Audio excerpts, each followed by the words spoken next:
Hello everyone, আমি মধুমিতা। আজকে চলে এসেছি নতুন একটা ভিডিও নিয়ে। আজকে দেখাবো হুকের ঘর কি করে সেলাই করতে হয়, মানে কি করে অ্যাটাচ করতে হয়। একদম ভালো করে দেখুন, খুব খুব ভালো লাগবে ভিডিওটি দেখে, খুব হেল্প হবে।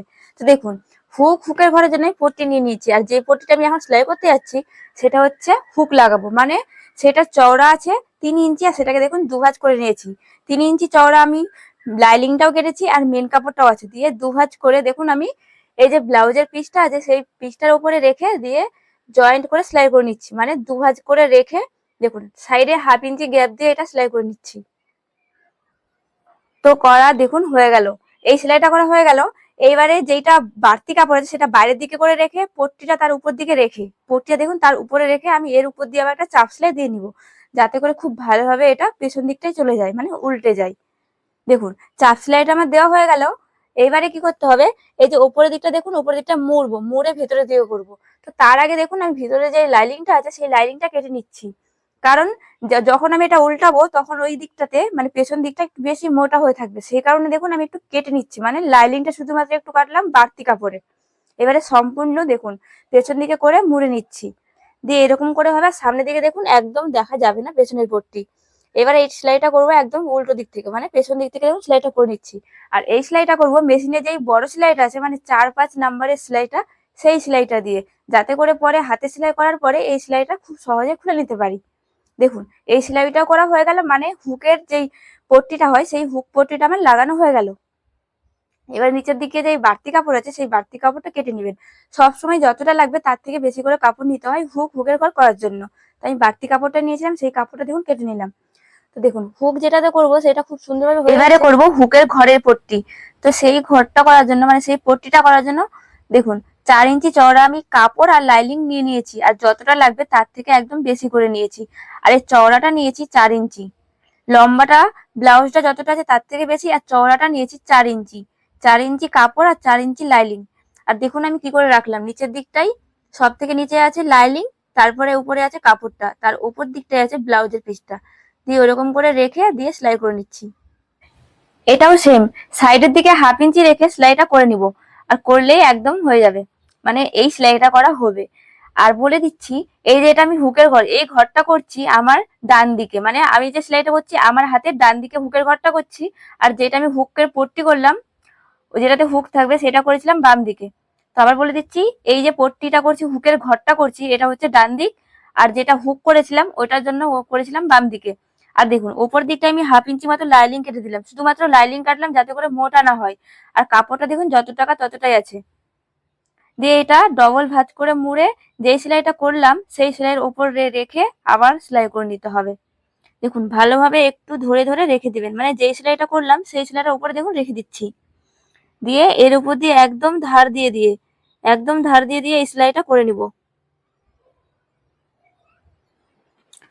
তো সম্পূর্ণ সেলাইটা হওয়ার পরে এখানে দেখবেন যে পট্টিতে যখন মানে হুক পট্টি হয় তখন সেখানে দেখবেন 2টা 3টা 4টা অব্দি সেলাই থাকে। তো এই হুক পট্টিতে আমি 3টে সেলাই দিব। আর দেখুন নিচের দিকে যে বাড়তি কাপড়টা ছিল সেই কাপড়টা আমি এখন কেটে বাদ দিয়ে দিলাম। ঠিক আছে, তো দেখুন 2টো সেলাই দিলাম, আর একটা আমি একদম সাইডে সেলাই দিয়ে নিব, যাতে করে এটা মজবুত হয়ে যায়। এটা সবসময় 2টা 3টা থেকে সেলাই থাকে, মানে 2টা 3টা 4টা অব্দি সেলাই থাকে। তো আমি দেখুন এটাতে 3টা সেলাই দিলাম, দিয়ে এটাতে একদম মজবুত হয়ে গেল। এবারে দুটো পাত দেখুন একসাথে রেখে দিয়েছি, জাস্ট দারুণ হয়েছে। মানে হুকের ঘর রাখা কমপ্লিট হয়ে গেছে, হুকের ঘর করা কমপ্লিট হয়ে গেছে। এবারে লাগাবো কোমর পট্টি। কোমর পট্টির জন্য 2.5 ইঞ্চি চওড়া আমি লাইনিং নিয়েছি। ঠিক আছে, এবারে দেখুন দুটো পার্ট দেখে নেবেন যে সমান আছে কিনা। হুকের ঘর আমি দেখে নিলাম যে একদম সমান আছে। যদি আপনাদের একটু কম বেশি থাকে তাহলে কেটে সেটা সমান করে দেবেন। এরপরে কোমর পট্টিটা লাগিয়ে দেখাচ্ছি। তো যে 2.5 ইঞ্চি চওড়া কাপড়টা নিয়েছিলাম মানে লাইনিংটা, সেটা দুভাজ করে রেখে কোমর পট্টি দেখুন কোমরের দিকে রেখে সেলাইটা করে নিচ্ছি। আর এটাও সেম 1/2 ইঞ্চি গ্যাপ দিয়ে, মানে সাইডের পেছন দিকটাই নিচের দিকটাই 1/2 ইঞ্চি রেখে দিয়ে সেলাইটা করে নিচ্ছি। এই সেলাইটা করা হয়ে গেল। এবারে একদম সাইডে যে এখানে শেষ করলাম সেখানে একটু কাপড় বাড়তি রেখে তারপরে দেখুন কেটে নিলাম বাড়তি কাপড়টা, বাড়তি লাইনিংটা। এবারে চাপ সেলাই হচ্ছে মাস্ট, চাপ সেলাইটা দিতে হবে। চাপ সেলাই দিলে কি হয়, খুব সুন্দরভাবে এটা উল্টে যায়, মানে পেছন দিকটাই চলে যায়। তো চাপ সেলাইটা দেওয়া হয়ে গেল। এবারে সম্পূর্ণটা দেখুন একবার মুড়ে নিলাম, মানে যেটা বাড়তি ছিল বাড়তি লাইনিংটা সম্পূর্ণ পট্টির কাপড়টা পেছন দিকে নিয়ে চলে যাচ্ছে দেখুন।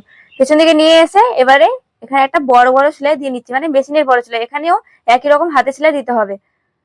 তো এরকম ভাবে পুরো সেলাইটা দেওয়ার পরে আর একটা যে পার্ট আছে ওই পার্টটাও আমি সেলাই করে দেখাচ্ছি, মানে এই পার্টেও একই রকম করে আমি লাইলিংটা লাগিয়ে নিচ্ছি, মানে কোমর পট্টি।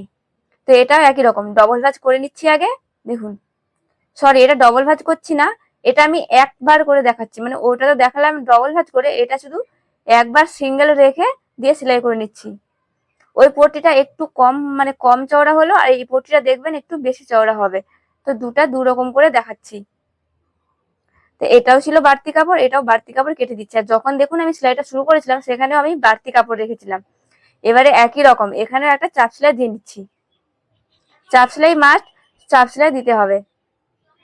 চাপ সেলাই দেওয়ার পরে এবারে দেখবেন যে পট্টিটা কত চওড়া হচ্ছে, মানে আগের যে পট্টিটা হলো তার থেকে এই পট্টিটা চওড়া হবে। তো এটাও একই রকম মেশিনে যে বড় সেলাইটা আছে সেই সেলাইটাতে সেলাই করে নিব, সম্পূর্ণ সেলাইটা করে নিব। আর যেইটা বাইরে বাড়তি কাপড় আছে সেই কাপড়টা ভেতর দিকে মুড়ে ভরে নিব। তো পুরো ভিডিওটি দেখার পর আমার ভিডিওটি কেমন লাগলো অবশ্যই জানাবেন, ভালো লাগলে লাইক করবেন, আর আমার চ্যানেলে আপনি যদি নতুন হয়ে থাকেন তাহলে অবশ্যই সাবস্ক্রাইব করে দিবেন। আর আপনি কোন টপিকের ভিডিও দেখতে চান সেটাও কমেন্ট করবেন, আমি সেই টপিক নিয়ে চলে আসবো। আর দেখুন সম্পূর্ণটা হয়ে গেল। এবারে তো এখনের জন্য এই পর্যন্ত, দেখা হচ্ছে আবার অন্য কোনো ভিডিওতে। আপনাদের অসংখ্য অসংখ্য ধন্যবাদ আমার এই ভিডিওটি দেখার জন্য।